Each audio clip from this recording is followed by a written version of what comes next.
Hello everyone, आज हम discuss करेंगे most important topic welfare economics. Welfare economics एक ऐसा टॉपिक है, चाहे कोई भी कॉम्पिटिटिव एग्जाम दे रहे हैं इकोनॉमिक्स का, सभी में इससे क्वेश्चन जो पूछा जाता है और यूजीसी नेट पर इससे 2 या 3 क्वेश्चन तक भी पूछे जाते हैं। KVS, triple SP, NVS, PGT level के हर एक एग्जाम में मोस्ट इम्पॉर्टेंट है ये टॉपिक वेलफेयर इकोनॉमिक्स।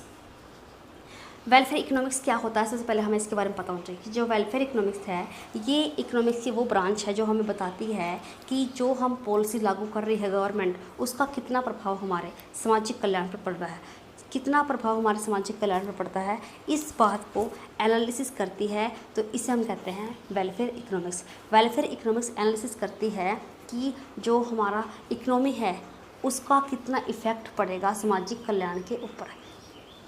जैसे कि गवर्नमेंट है वो कितनी पॉलिसी लॉन्च करती है कभी इकोनॉमी को डेवलपमेंट करने के लिए, जो हमारी आर्थिक मंदी करंट टाइम में कोविड-19 के टाइम पे आई है उसको उभारने के लिए देश को कितनी सारी पॉलिसी लेकर आई है।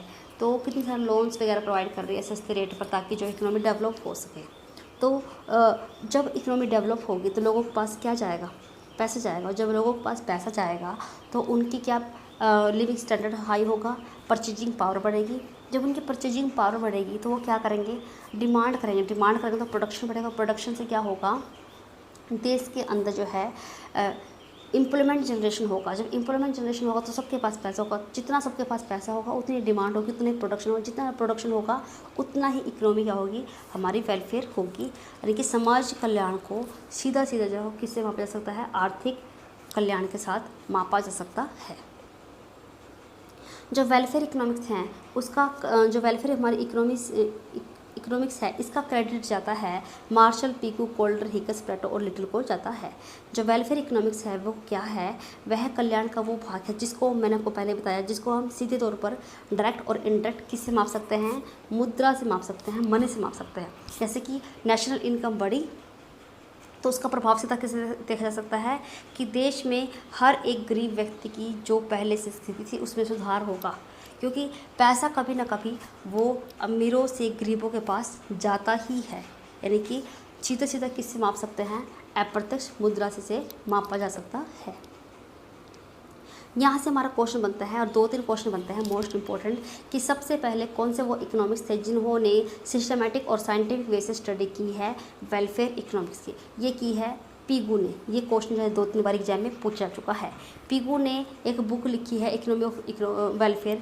इसको क्रोनोलॉजी ऑर्डर में एक बार आया था मैच करना, ये लिखी थी 1920 में, और एक बार आया था इस बुक का नाम पूछा गया था इकोनॉमिक्स ऑफ वेलफेयर। यहाँ से हमारे 3-4 क्वेश्चन बनते हैं। और एक क्वेश्चन हमारा ये बनता है कि जो वेलफेयर इकोनॉमिक्स का कंसेप्ट दिया है पीगू ने, इन्होंने कौन से क्लासिकल को फॉलो किया है, इन्होंने फॉलो किया है क्लासिकल वेलफेयर इकोनॉमिक्स को। जो क्लासिकल वेलफेयर इकोनॉमिक्स हैं, अर्थशास्त्री हैं, ये कहते हैं कि यूटिलिटी क्या है, मापनीय है। यूटिलिटी क्या है, मापनीय, यानी कि हम यूटिलिटी को क्या कर सकते हैं, माप सकते हैं। पर जो हमारे न्यू क्लासिकल इकोनॉमिक्स है वेलफेयर के, वो कहते हैं कि यूटिलिटी को हम माप नहीं सकते, सिर्फ हम उसको रैंक दे सकते हैं। और जो क्लासिकल वेलफेयर है वो कहते हैं कि माप सकते हैं। अब मैं इसको समझाती हूँ कि मापना क्या होता है। जैसे कि मैंने एक रोटी खाई, सो रोटी खाने से मुझे कितनी संतुष्टि हुई, तो मैं इसको एक कार्डिनल फॉर्म में लिखूँ, न्यूमेरिकल फॉर्म में लिखूँ, 2 यूनिटी मिली है, 3 मिली है, 4 मिली है, 5 मिली है। जब मैं इसको न्यूमेरिकल फॉर्म में 2-3 फॉर्म में लिखती हूँ तो होती है कार्डिनल यूटिलिटी। पर रियलिटी में ऐसा संभव नहीं है, हम यूटिलिटी को माप नहीं सकते। और जो पीगू है वो फॉलो करते हैं इस अप्रोच को कि हम माप सकते हैं। और जो न्यू क्लासिकल है वो कहते हैं माप नहीं सकते, रैंक दे सकते हैं कि हाई, लो या मिडल, इस तरह से इनकी रैंक दे सकते हैं। और जो पीकू का वेलफेयर है वो किस पर बेस है, कार्डिनल यूटिलिटी पर। और एक किसको फॉलो करते हैं, क्लासिकल वेलफेयर इकोनॉमिक्स को जो है फॉलो करते हैं अपने वेलफेयर जो इन्होंने दिया है इकोनॉमी का, उसमें। जो पीगू हैं वो फॉलो करते हैं प्राचीन क्लासिकल इकोनॉमिक्स को, और ये कहते हैं कि जो आय पर सीमांत उपयोगिता ह्रास नियम आधारित है। यहाँ से हमारा क्वेश्चन बनता है कि पीगू ने क्या दिया है, आय पर सीमांत उपयोगिता ह्रास नियम। जहाँ पर ह्रास आ गया इसका मीनिंग होता है कम आय पर, यानी कि जितनी लोगों की इनकम बढ़ रही है, हमारे देश के अंदर लोगों की इनकम तो बढ़ रही है पर उनकी जो संतुष्टि है, ये लेना वो नहीं बढ़ रही उतनी, तो वो क्या है, वो आय पर सीमांत उपयोगिता ह्रास नियम। अब मैं आपको समझाऊँ कि अगर आपको समझ नहीं आया हो कि सीमांत क्या होता है। सीमांत को इंग्लिश में बोलते हैं मार्जिनल, उपयोगिता को यूटिलिटी। यानी कि जैसे कि मैंने एक रोटी खाई, फिर दूसरी खाई, फिर तीसरी खाई, यानी कि एक रोटी खाने के बाद जो संतुष्टि मिली, दूसरी खाने तीसरी खाने, यानी कि उसके बाद एक मार्जिनल, यानी कि एक मार्जिन होता है एक्स्ट्रा, यानी कि जिससे जितनी मिलनी थी इससे मिल चुकी है, उससे ज़्यादा का मैं यूज करते हो, फिर वो क्या है मेरे लिए मार्जिनल है। जैसे कि एक कंपनी में कैपेसिटी है 100 कंबल बनाने की, अगर 100 से ऊपर मैं 20 और बनाऊँ, वो क्या है मेरी मार्जिनल प्रोडक्टिविटी है।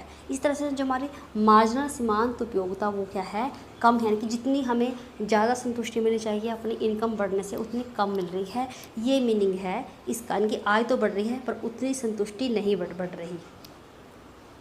अब यहाँ से हमारा एक क्वेश्चन बनता है कि जो पीगू है ये कहते हैं कि नेशनल इनकम और इकोनॉमी वेलफेयर में क्या है सीधा संबंध है।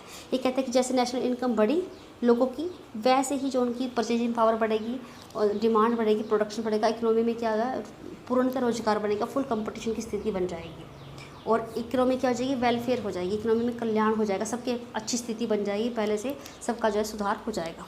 ये कहते हैं पीकू। पर ये कहते हैं कि अगर मान लो एक टाइम पे नेशनल इनकम नहीं भी बड़ी शिथिल हो गई, तब भी जो पैसा है वो धीरे धीरे गरीबों के पास आएगा अमीरों से, तो उनकी स्थिति क्या हो जाएगी पहले से बेहतर हो जाएगी। ये भी आर्थिक कल्याण का सूचक है। ये 2 पॉइंट कहे हैं पीकू ने नेशनल इनकम और इकोनॉमी वेलफेयर के बीच में। यहाँ से कई बार एग्जाम में क्वेश्चन पूछा जा चुका है। एक हमारा वेलफेयर इकोनॉमिक्स है, एक हमारा सामान्य कल्याण है। जो हमारा वेलफेयर इकोनॉमिक्स है वो सीधा सीधा संबंध है हमारा किससे, मुद्रा की फॉर्म से, यानी कि उसको जो आर्थिक सर्विस है और गुड है, यानी कि जो हमारी सर्विस और गुड्स है वो कौन सी है, इकोनॉमी यानी कि आर्थिक है।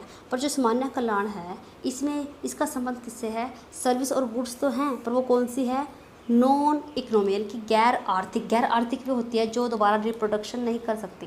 जैसे कि बिल्डिंग बना दी स्कूल के लिए, तो वो क्या है, वो एक किस्म का खर्च है, हमारा एक्सपेंडिचर है, उससे हमारा कुछ इनकम जनरेट नहीं होगी सरकार की। सरकार जो है इक्विपमेंट खरीद रही है आर्मी के लिए, तोप खरीद रही है, तो वो क्या है नॉन इकोनॉमी है, यानी कि उससे दोबारा हमारे कुछ प्रोडक्शन नहीं बनेगा। पर जिनसे प्रोडक्शन बनेगा वो आता है हमारा वेलफेयर इकोनॉमिक्स में, और जर्नल इकोनॉमिक्स में आता है हमारा सर्विस और गुड्स, वो सर्विस और गुड्स जो कि नॉन इकोनॉमी है, जिसका संबंध सीधा सीधा समाज में रहने वाले हर व्यक्ति की जो है उपयोगिता संतुष्टि बढ़ाना है। अब यहाँ हमारा मोस्ट इंपॉर्टेंट क्वेश्चन बनता है कि पीकू की मान्यताएं, पीकू को वेलफेयर इकोनॉमिक्स को लेकर क्या क्या मान्यता दी है पीकू ने। ये कहते हैं कि आय पर हासमान सीमांत तुष्टिगुण नियम लागू, ये मैंने आपको समझा दिया। आय पर यानी कि इनकम तो बढ़ रही है पर उसके अकॉर्डिंग उनकी जो संतुष्टि है वो नहीं बढ़ रही, ये है पहला। विभिन्न व्यक्ति की जो आय समान होती है पर उनकी संतुष्टि समान नहीं होती, ये हम देखते हैं। जनरली आय समान है पर खर्चे सबके अलग अलग होते हैं, संतुष्टि सबकी अलग अलग होती है और हर एक व्यक्ति कम खर्च पर ज़्यादा संतुष्टि पाना चाहता है। Thank you guys. अगर आपको हमारी वीडियो पसंद आए प्लीज़ लाइक करें, शेयर करें और सब्सक्राइब करना ना भूलें। इससे बाहर कभी इससे क्वेश्चन नहीं बनता।